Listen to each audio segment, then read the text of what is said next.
तो दोस्तों सबसे पहले हम बात करते हैं डोमेन के बारे में। डोमेन क्या है दोस्तों? जब हम जैसे हमारी वेबसाइट है www.google.com, तो दोस्तों इसको हम कहते हैं URL, यूनिफॉर्म रिसोर्स लोकेटर।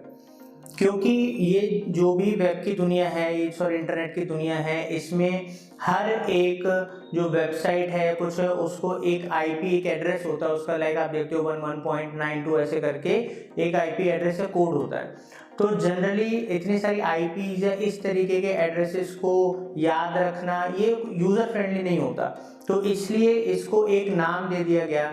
तो जैसे कि जो नाम होते हैं, अब मेरी कंपनी का है जो google.com है, या इस तरीके से कोई सी भी वेबसाइट, तो इसलिए जो डोमेन होता है, और ये यूनिफॉर्म रिसोर्स लोकेटर भी हम इसको बोलते हैं। और डोमेन जो एक्सटेंशंस हैं, जो कि जैसे कि आप देख सकते हो .com है, .in है, .co.in, .org, .mobi और बहुत सारी आपको एक्सटेंशंस मिल जाएंगी। तो ये जितनी भी एक्सटेंशंस हैं ये अलग अलग अथॉरिटीज़ के अंदर आती हैं। जैसे .com है, ये यूएस की अथॉरिटी के अंदर आता है। .us है तो यूएसए कंट्री के ये अथॉरिटी के अंदर आता है। .in है तो इंडिया की अथॉरिटी में आएगा। तो इसके अलावा अगर हमारी कोई गवर्नमेंट की साइट होती है तो gov.in हो गया, ऑर्गेनाइजेशन है तो .org हो गया, ठीक है। तो दोस्तों इस तरीके से अलग अलग जो ये हमारे डोमेन से डोमेन एक्सटेंशंस होते हैं, इसकी अलग अलग अथॉरिटीज होती हैं। तो ये डोमेन ये नाम स्पेसिफाई करता है ताकि हम सही से एड्रेस कर पाएं और वही पर्टिकुलर चीज़ हम इजीली सर्च कर पाएं। तो डोमेन एक नाम देता है, एक आइडेंटिटी देता है आपकी वेबसाइट को, आपके काम को, आपके बिजनेस को। तो दोस्तों ये हो गया डोमेन और डोमेन एक्सटेंशंस के बारे में मैंने आपको बताया। अब हम समझते हैं वेब होस्टिंग क्या है। तो डोमेन्स तो इजीली सबको समझ में आ जाता है कि हमें GoDaddy पे जाना है, होस्टजिंगर पे जाना है, रीसेलर पे जाना है। ऐसी बहुत सारी वेब कंपनीज हैं, साइट्स हैं जहाँ से जाके हम डोमेन बुक कर सकते हैं। लोगों को कन्फ्यूजन होती है वेब होस्टिंग के ऊपर। तो दोस्तों वेब होस्टिंग में हम, क्योंकि पूरी की पूरी जो हम सीरीज बना रहे हैं ये पहली वीडियो है, इससे पहले इंट्रोडक्टरी वीडियो थी, अब 9 वीडियो और आ रही है टोटल, इसके अंदर आपको 11 वीडियोस मिल रही हैं। तो इस वीडियो में हम जैसे होस्टिंग की दुनिया में बहुत बड़े बड़े नाम हैं, होस्टिंगर कंपनी है, GoDaddy है, रीसेलर क्लब है, बिग रॉक है और बहुत सारी कंपनीज हैं जिसको लोग जहाँ से होस्टिंग परचेज करते हैं, सर्वर्स परचेज करते हैं या VPS परचेज करते हैं। तो इस पूरी सीरीज में जो हम लेकर चलेंगे होस्टिंगर कंपनी, बिकॉज हम इनकी होस्टिंग सर्वर्स यूज करते हैं, बहुत रिलायबल, इकोनॉमिकल और इसमें सपोर्ट लेवल भी अच्छा है। और हम इसको, क्योंकि हम एक डिजिटल मार्केटिंग एजेंसी हैं, हम सिर्फ पढ़ाते ही नहीं हैं, हम दोस्तों मैं पिछले 10-12 साल से भी ज़्यादा मेरे को हो गए, मैं डिजिटल मार्केटिंग और IT कंपनी चलाता हूं। तो हमने हर तरीके के सर्वर्स और चीज़ों को यूज़ करा है। तो कोई ना कोई कंपनी हमें रेफरेंस ले लेनी थी, इसलिए हमने होस्टिंगर लिया है, ताकि इसके हम आपको रेफरेंसेस देंगे, एक एक चीज़ इस पूरी सीरीज में आपको अच्छे से सिखाएंगे। तो अब वेब होस्टिंग के अंदर क्या होगा कि अब जब हमने डोमेन बुक कर लिया, तो जब हम कोई वेबसाइट क्रिएट करते हैं या हम कोई ब्लॉग क्रिएट करते हैं या हम कोई पोर्टल क्रिएट करते हैं, कोई ई-कॉमर्स साइट क्रिएट करते हैं, हम कुछ भी क्रिएट करते हैं, तो वो जो डाटा बनता है, जो फाइल्स बनती हैं, जो उसका डाटाबेस बनता है, वो दोस्तों कहीं ना कहीं स्टोर होता है। और सर्वर कोई ऐसी कोई रॉकेट साइंस या कोई अलग सी चीज़ नहीं है। ये बड़े बड़े जैसे हमारे कंप्यूटर्स होते हैं, ये बड़े बड़े सर्वर्स हैं, कंप्यूटर्स हैं, जो कि अलग अलग इनकी कंपनीज होती हैं, जो इंडिया में भी हैं, US में भी हैं, अलग हर कंट्री के अंदर ऐसी कंपनीज हैं जिनके सर्वर्स होते हैं, वो होस्टिंग सर्विसेज प्रोवाइड करती हैं। तो अब क्या होता है कि हर सर्वर को ऑपरेट करने की दोस्तों एक कॉस्ट होती है।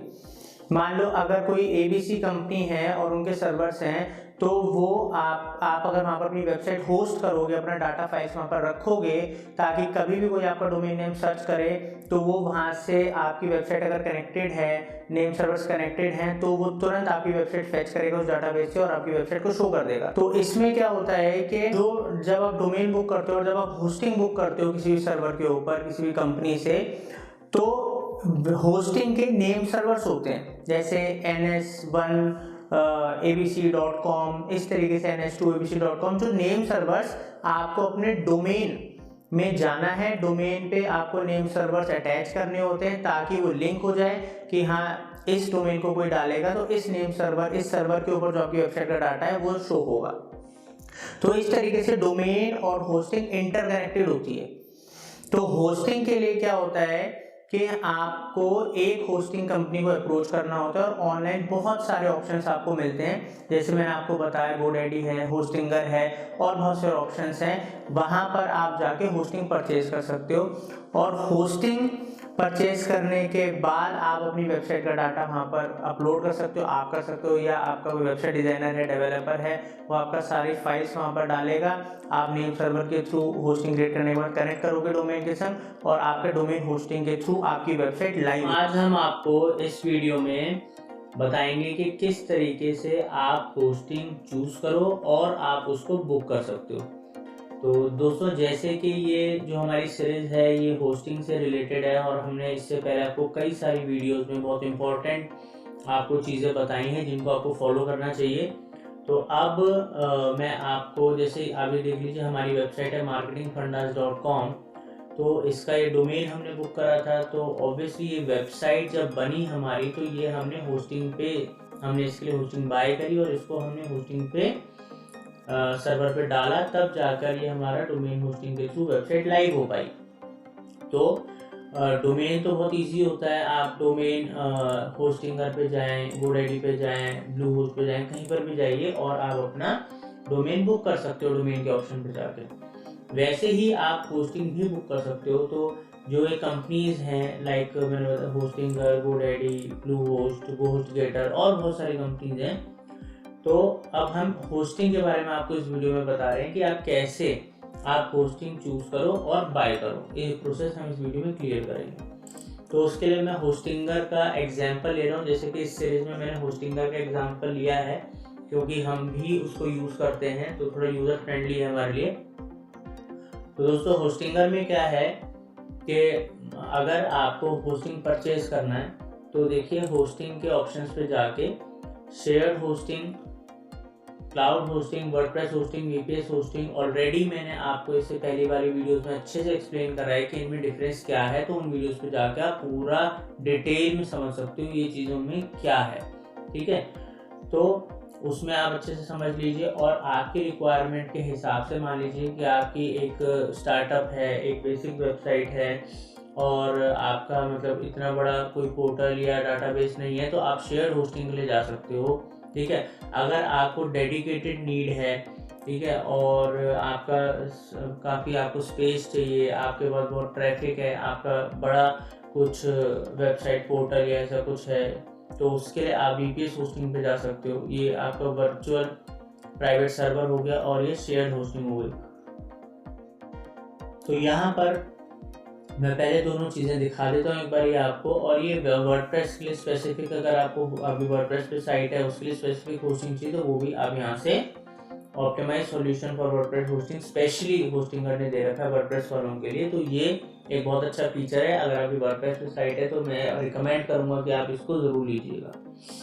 ठीक है, तो अब दोस्तों आप देखिए शेयर्ड होस्टिंग, अगर आपकी एक नॉर्मल बेसिक वेबसाइट है, ज़्यादा डाटाबेस नहीं है, ठीक है, तो आप ये इकोनॉमिकल प्लान्स ले सकते हैं। देखिए सिंगल वेबसाइट के लिए सिर्फ 59 रुपीज़ पर मंथ का है, तो मतलब 700 रुपीज़ का आपको एक साल में एक वेबसाइट के लिए होस्टिंग, ईमेल ID, विजिटर्स उसमें इतने मंथली विजिट कर सकते हैं, SSL सर्टिफिकेट मिल रहा है, तो ये सब कुछ आपको 600-700 रुपीज़ ईयर में मिल रहा है। ठीक है, और यहाँ पर आप देख सकते हो दोस्तों, इधर अगर आपको मल्टीपल वेबसाइट्स के लिए चाहिए, यहाँ पर अगर आपको और ज़्यादा फीचर्स के संग चाहिए तो ये आप अपने हिसाब से चूज कर सकते हो।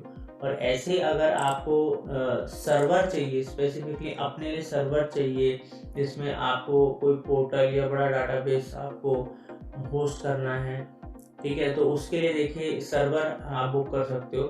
तो यहाँ पर अलग अलग सर्वर हैं, यहाँ CPU बता रखे हैं। ठीक है, इनके डिटेल के अंदर जाएंगे तो यहाँ से आप प्लान दे सकते हो कि कितने कोर CPUs हैं, यहाँ पर रैम कितना आपको मिल रहा है इन प्लान्स के अंदर, SSD स्टोरेज, SSD जैसे हार्ड डिस्क होती है वैसे SSD हार्ड डिस्क होती है, ये स्पीड और परफॉर्मेंस बढ़ाती है एक मशीन की। ठीक है, और यहाँ पर आप देख सकते हैं स्कोर्स, आप इसके बारे में देख सकते हैं, बैंडविड्थ आप देख सकते हैं कि कितने लोग विजिट कर सकते हैं।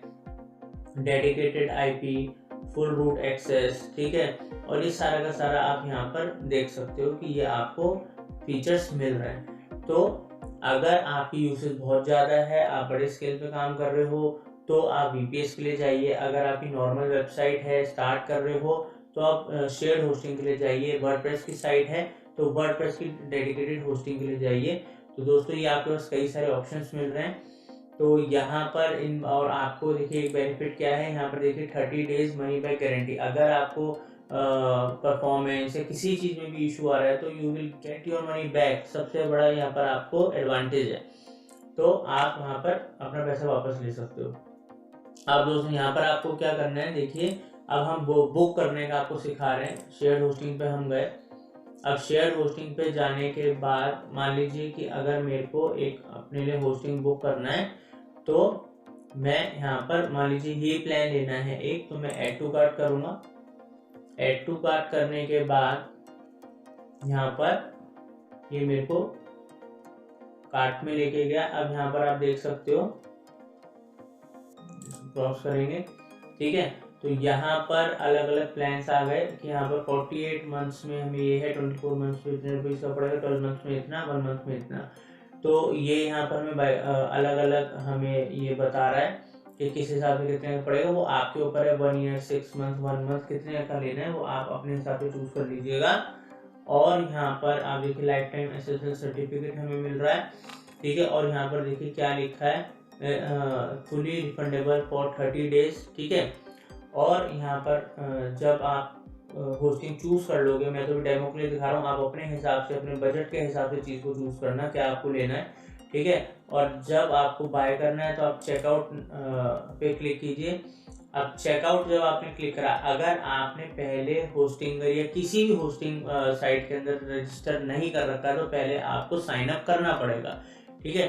तो साइन अप या तो आप फेसबुक या अपनी जीमेल आईडी से कर सकते हो, या आप अपना नॉर्मल अकाउंट क्रिएट कर सकते हो। जैसे देखिए मैंने अकाउंट क्रिएट करा, अपनी मेल आईडी डाली और अपने हिसाब से सजेस्टेड पासवर्ड आपको डालना है तो वो डाल लीजिए। अगर आप अपना कोई पासवर्ड रखना चाहते हैं तो वो भी रख सकते हो, ठीक है। तो मैं अपना एक पासवर्ड रख लेता हूँ खुद ही और क्रिएट अकाउंट में चेकआउट पे क्लिक करता हूँ। अब जैसे मैंने यहाँ पर क्रिएट अकाउंट पे क्लिक करा तो मेरे अकाउंट क्रिएट होने का प्रोसीजर बन गया है। तो अब मेरा अकाउंट क्रिएट हो जाएगा होस्टिंगर के अंदर, ठीक है। ये बिल्कुल मैं फ्रेश तरीके से लेमैन जैसे कि तरीके से सिखाते हैं कि मैं अपना पुराना अकाउंट यूज़ नहीं कर रहा हूँ, बिल्कुल नए तरीके से सिखा रहा हूँ कि फर्स्ट टाइम जैसे आप अगर पहली बार कर रहे हो तो कैसे करोगे। अब दोस्तों यहाँ पर क्या है कि आप पेमेंट मेथड चूज कर सकते हो, पेपाल, वीज़ा कार्ड्स, ठीक है। यहाँ पर UPI, नेट बैंकिंग, कई सारे ऑप्शन है। जो भी आपको ऑप्शन चूज करना है गूगल पे, उस ऑप्शन पे आप क्लिक कीजिए। क्लिक करने के बाद आप यहाँ पर अपनी डिटेल्स वगैरह पूरी फिल कीजिए, ठीक है। अभी ये हम यहाँ पैन कार्ड जो है वो आप डाल सकते हो अपना, ठीक है। और ये सब अभी ऑप्शनल है,